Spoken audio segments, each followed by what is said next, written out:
selamat hari Minggu. Bersyukur banget hari ini kita bisa berkumpul lagi untuk memuji nama Tuhan dan belajar tentang firman Tuhan.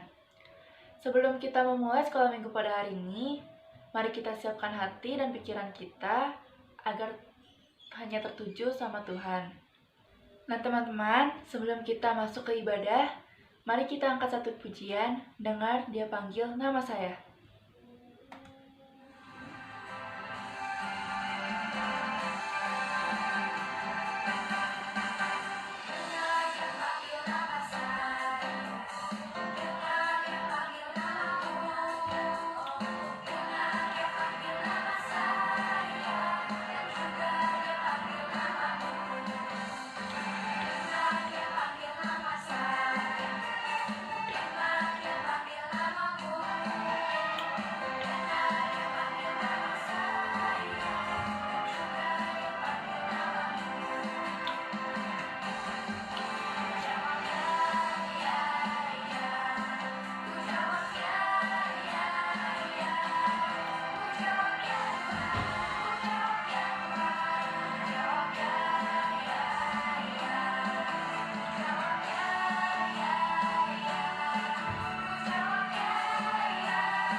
Teman-teman, mari kita bersatu di dalam doa.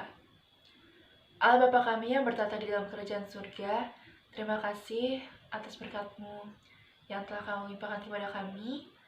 Kami di sini ingin meminta penyertaan-Mu, minta berkat-Mu, agar kami bisa mengikuti sekolah minggu pada hari ini dengan baik. Tuhan tolong pimpin anak-anak-Mu ini, agar kami semua bisa mendapatkan pembelajaran dari firman-Mu dan dapat kami terapkan di kehidupan kami sehari-hari. Terima kasih Tuhan, di dalam nama-Mu kami berdoa dan mengucap syukur. Haleluya, amin. Teman-teman, sebentar lagi kita akan mendengarkan sebagian dari firman Tuhan. Untuk mempersiapkan hati dan pikiran kita, mari kita angkat satu pujian, Pribadi yang Mengenal Hatiku.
Shalom anak-anakku, selamat pagi, selamat hari Minggu.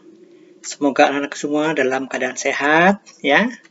Tuhan melindungi, memberi sukacita kepada anakku sekalian, sehingga sukacita dari Tuhan dan damai sejahtera dari Tuhan senantiasa meliputi anak-anakku sekalian. Nah, anakku, pada Minggu pagi hari ini, mari kita belajar firman Tuhan yang terambil dari Injil Markus, pasal pertama, ayat 1 sampai dengan ayat yang ke-8. Saya ulangi, Injil Markus, pasal yang pertama, ayat yang pertama sampai dengan ayat yang ke-8. Saya akan membacakan ya, demikianlah firman Tuhan. Inilah permulaan Injil tentang Yesus Kristus, Anak Allah. Seperti ada tertulis dalam kitab Nabi Yesaya. Lihatlah, aku menyuruh utusanku mendahului engkau. Ia akan mempersiapkan jalan bagimu. Ada suara orang yang berseru-seru di padang gurun. Persiapkanlah jalan untuk Tuhan. Luruskanlah jalan baginya. Demikianlah Yohanes Pembaptis tampil di padang gurun dan menyerukan, bertobatlah dan berilah dirimu dibaptis, dan Allah akan mengampuni dosamu. Lalu datanglah kepadanya orang-orang dari seluruh daerah Yudea dan semua penduduk Yerusalem. Dan sambil mengaku dosanya, mereka dibaptis di sungai Yordan. Yohanes memakai jubah batu, bulu unta, dan ikat pinggang kulit. Dan makanannya belalang dan madu hutan. Inilah yang diberitakannya. Sesudah aku akan datang, ia yang lebih berkuasa daripadaku. Membungkuk dan membuka tali kasutnya pun aku tidak layak. Aku membaptis kamu dengan air, tetapi ia akan membaptis kamu dengan Roh Kudus. Nah, anak-anak sekalian, demikianlah pembacaan kita dari Injil Markus ayat 1, Markus 1 ayat 1 sampai dengan ke-8. Nah, anak-anakku, tema kita pada hari ini adalah dengarlah panggilannya. Nah, umat Kristiani, kita sudah memasuki minggu-minggu Advent, ya. Apa artinya Advent? Advent berasal dari istilah Latin, yaitu Adventus, yang berarti kedatangan. Istilah kedatangan pada kata Advent tidak hanya berarti kedatangan Yesus Kristus pada hari Natal, tapi sekaligus juga menunjukkan kedatangan Yesus yang kedua kali, yang berarti bagi kita adalah pada akhir zaman. Nah, pada momen Minggu Advent ini, mari anak-anak kita belajar dari seorang Yohanes Pembaptis yang melakukan pekerjaannya dengan baik. Ia melakukan pekerjaannya sesuai dengan kehendak Tuhan. Yohanes Pembaptis mempunyai pekerjaan penting yang harus ia lakukan, yaitu apa? Memberitakan kedatangan Tuhan Yesus Kristus untuk menyelamatkan dunia dan mempersiapkan jalan baginya. Nah, anakku sekalian, pekerjaan Yohanes Pembaptis ini mendatangkan hasil yang sangat baik. Banyak orang datang, kita lihat pada yang kelima ya, banyak orang datang, lalu datanglah kepadanya orang-orang dari seluruh daerah Yudea dan semua penduduk Yerusalem, dan mengaku dosa mereka dan menyediakan diri untuk dibaptis di sungai Yordan. Itu menandakan keberhasilan dari seorang Yohanes Pembaptis. Nah, sekarang tentu anakku tanya, mengapa bisa demikian? Kenapa dia berhasil? Nah, anakku, mari kita pelajari ya tentang kisah Yohanes Pembaptis ini. Kenapa dia begitu berhasil? Ada 3 hal yang membuat dia berhasil. Yang pertama ialah karena Yohanes Pembaptis mengenal siapa dirinya dan apa yang ditugaskannya. Yang pertama. Nah, yang kedua, Yohanes Pembaptis mengenal siapa Tuhan yang dia layani. Dan yang ketiga, Ia mengenal isi beritanya, apa yang dia beritakan kepada orang-orang.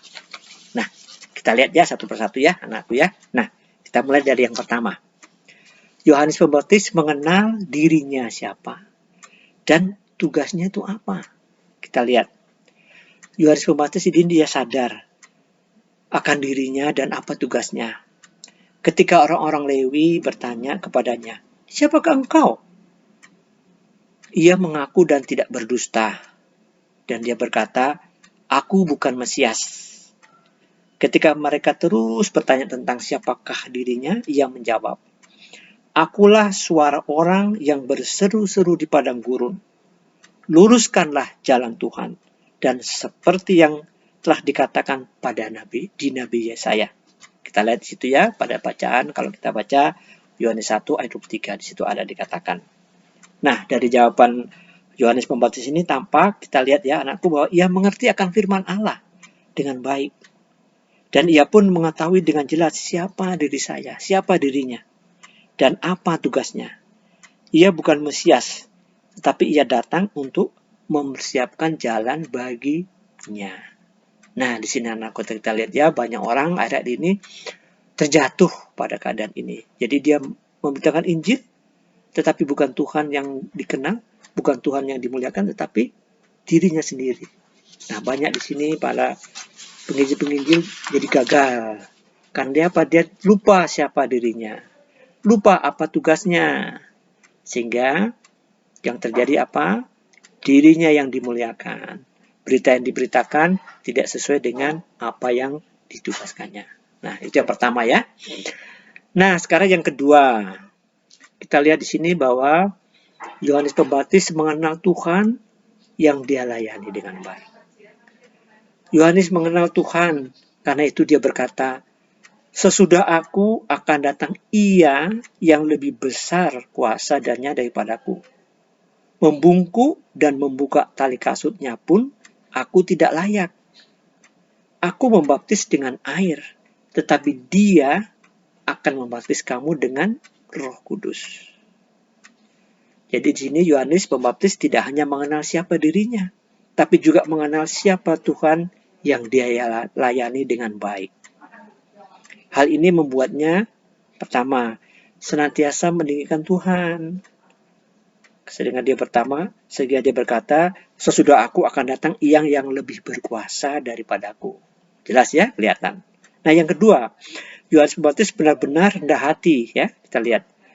Apa? Karena dia berkata, "Membungkuk dan membuka tali kasutnya pun saya tidak layak." Tuh, bayangkan ya.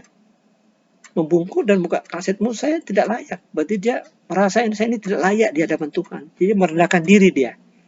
Siapa yang dia layani? Dia merendahkan diri. Bahwa yang dia layani adalah Tuhan, Yesus Kristus. Dia membuka jalan bagi dia.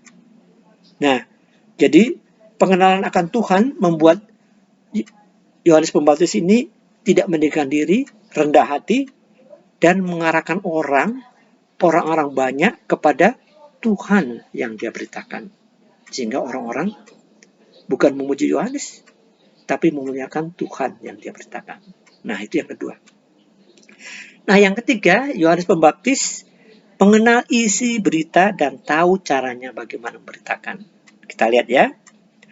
Yohanes Pembaptis mengenal bahwa berita yang dia sampaikan sesuai dengan apa yang ada dalam firman Tuhan. Pertama, dia mewujudkan dirinya, mencontohkan dirinya sebagai orang yang sederhana, sebagai orang yang rendah hati. Kita bisa lihat di situ bahwa dalam kehidupan Yohanes pada ayat yang ke-6, kita lihat. Saya bacakan ya. Ayat yang ke-6, Yohanes memakai jubah bulu unta dan ikat pinggang kulit, dan makanannya belalang dan madu hutan. Kita lihat. Dia memberi contoh. Pakainya hanya sebagai bulu dan kulitnya beringan kulit, dan makanannya bukan makanan daging, bukan minum anggur, bukan yang enak-enak, tapi belalang dan madu hutan. Jadi dia sederhana hidupnya. Mencontohkan dirinya kepada orang yang diberitakan. Nah, inilah dia, Yohanes Pembaptis. Jadi dia tidak hanya ngomong, tapi mempraktekkan, mencontohkan dirinya. kehidupannya sehari-hari. Nah, yang kedua, ia menyampaikan berita secara tegas. Jadi selain dia mencontohkan dirinya, dia memberitakan berita secara tegas. Ya, anak-anakku bisa lihat, saya bacakan ayat yang keempat.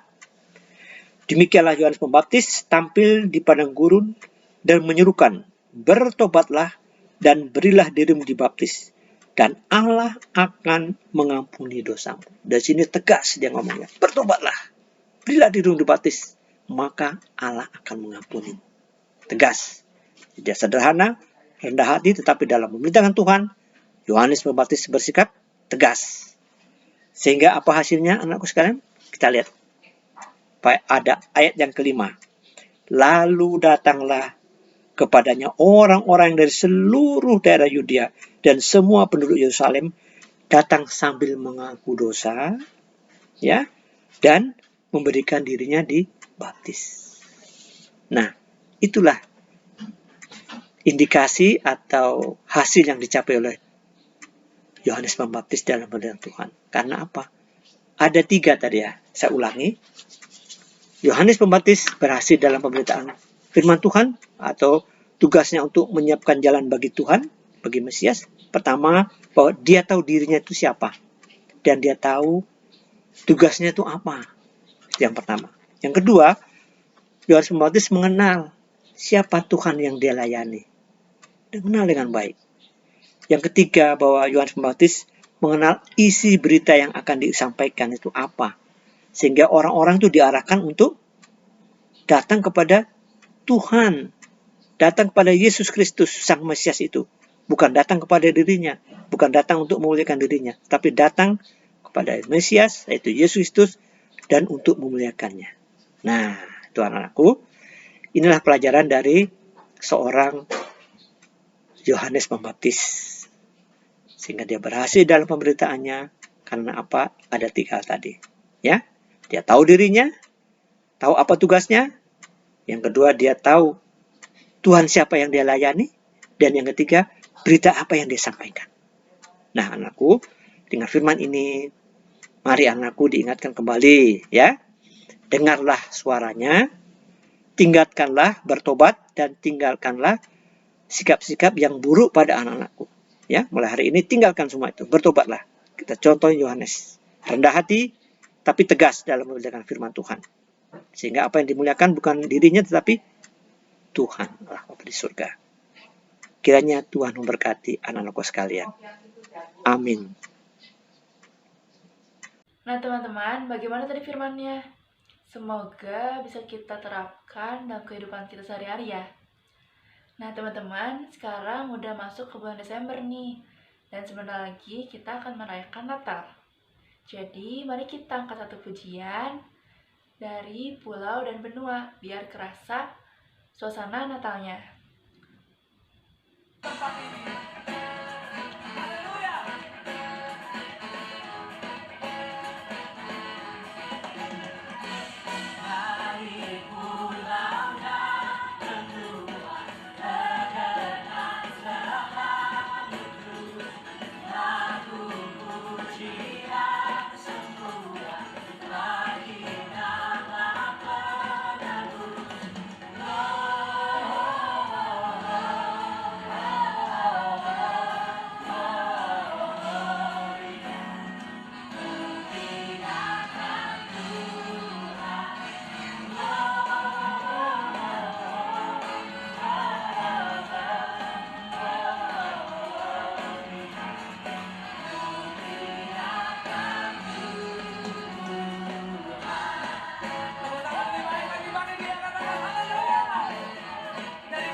teman-teman, tidak terasa kita sudah sampai ke penghujung sekolah minggu pada hari ini. Untuk menutupnya, mari kita bersatu di dalam doa. Tuhan Yesus yang baik, terima kasih karena Kau telah menyertai kami dari awal, pertengahan, hingga akhir sekolah minggu pada hari ini. Tuhan berkati kami dalam setiap kehidupan kami sehari-hari, agar firman-Mu tadi dapat kami terapkan di dalam kehidupan kami. Sekarang kami sudah selesai sekolah minggu pada hari ini. Tuhan tolong sertai kami di dalam aktivitas kami yang berikutnya. Terima kasih Tuhan. Tuhan ampuni segala kesalahan-kesalahan kami. Di dalam nama-Mu kami berdoa dan mengucap syukur. Haleluya. Amin. Nah, sekolah minggu pada hari ini sudah selesai. Terima kasih. Sampai jumpa minggu depan. Tuhan Yesus memberkati.